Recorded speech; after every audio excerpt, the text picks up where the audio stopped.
السلام علیکم ناظرین۔ سورہ توبہ میں چھپی ایسی حکمتیں جو آپ کو حیران کر دیں۔ یہ سورت اپنے مضمون کے لحاظ سے بڑی اہمیت کی حامل ہے۔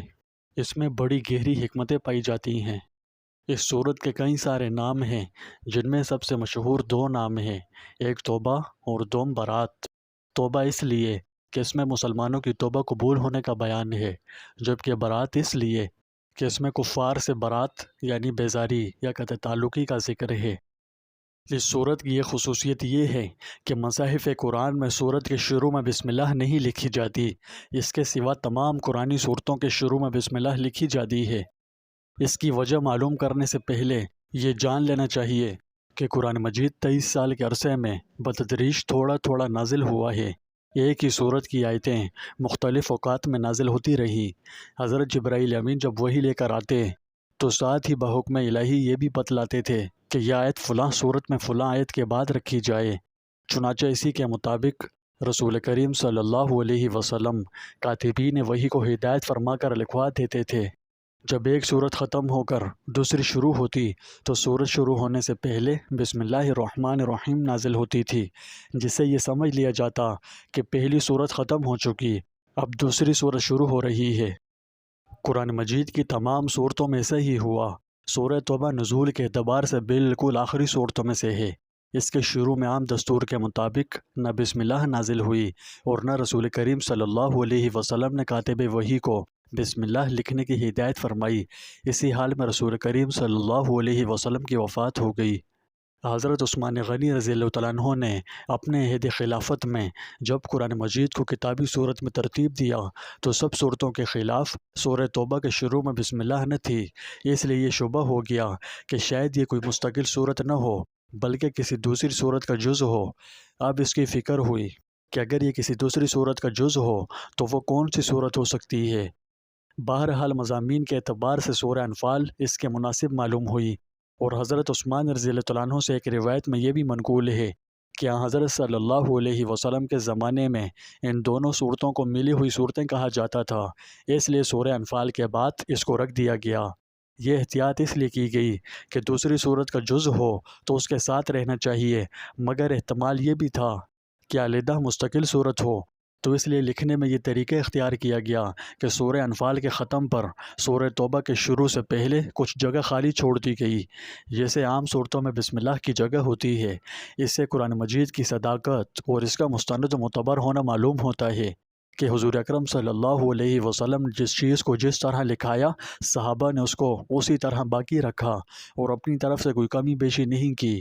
چنانچہ جب کوئی شخص اوپر سے قرآن مجید پڑھتا ہوا آئے تو سورہ توبہ سے پہلے بسم اللہ نہ پڑھے، البتہ اگر سورہ توبہ ہی سے تلاوت شروع کرے تو اعوذ باللہ اور بسم اللہ لازماً پڑھے، کیونکہ قرآن مجید کی کسی بھی سورت کے درمیان سے تلاوت کی جائے تو اس موقع پر تعوذ اور تسمیہ پڑھنا مستحب ہے۔ سورہ توبہ کو پورے طور پر سمجھنے کے لیے چند واقعات کا جاننا بہت ضروری ہے جن کے سبب سے یہ سورت نازل ہوئی ہے، اس لیے پہلے ان واقعات کی مختصر تفصیل بیان کی جاتی ہے۔ توجہ ہو، اس پوری صورت میں چند غزوات اور ان سے متعلق واقعات اور ان کے ضمن میں بہت سے احکام و مسائل کا بیان ہوا ہے، مثلا تمام عرب قبائل سے معاہدات کا ختم کر دینا، فتح مکہ، غزوہ حنین، غزوہ تبوک۔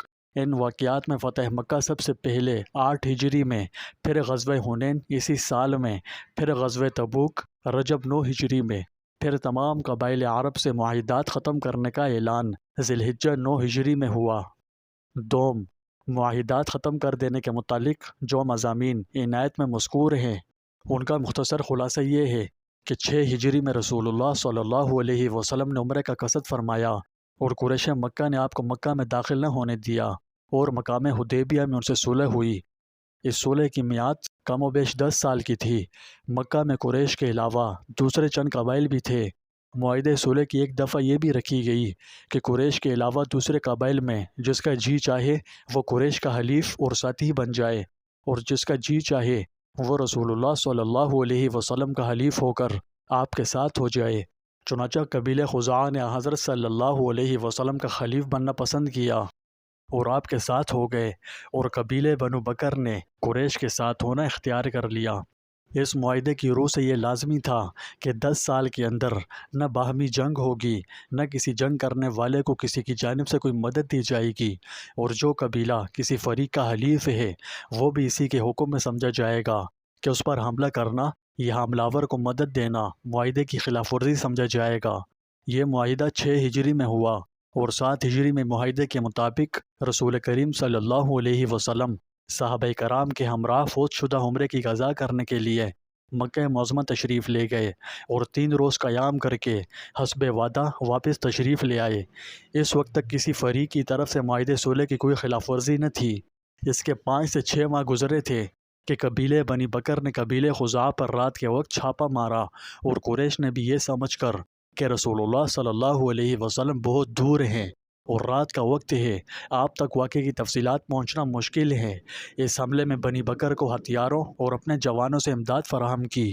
خیر، اس کی تفصیل بہت زیادہ ہے، ویڈیو کو شارٹ رکھنے کے لیے میں آپ کو اتنا بتاتا چلوں کہ پھر فتح مکہ کا واقعہ پیش آیا، اور مکہ پر مسلمانوں کا مکمل قبضہ ہو گیا۔ مکہ اور اطراف مکہ میں رہنے والے غیر مسلموں کو جان و مال کا امان دے دیا گیا، لیکن اس وقت ان غیر مسلموں کے مختلف حالات تھے، اس کی بھی تفصیل بہت زیادہ ہے۔ یہ صورت فضائل و برکات میں نہایت جامع صورت ہے، یہ بہت سارے فضائل و کمالات رکھتی ہے۔ اگر کوئی شخص مشکلات میں گھرا ہوا ہو تو اسے چاہیے کہ اس کی یہ آخری آیت 7 مرتبہ صبح اور 7 مرتبہ شام پڑھ لیا کرے، انشاءاللہ اللہ سبحانہ و تعالی اس کے تمام کام آسان فرما دیں گے۔ یہ مجرب عمل ہے، آپ اس کا تجربہ کر کے دیکھیں، انشاءاللہ بہت فائدہ ہوگا۔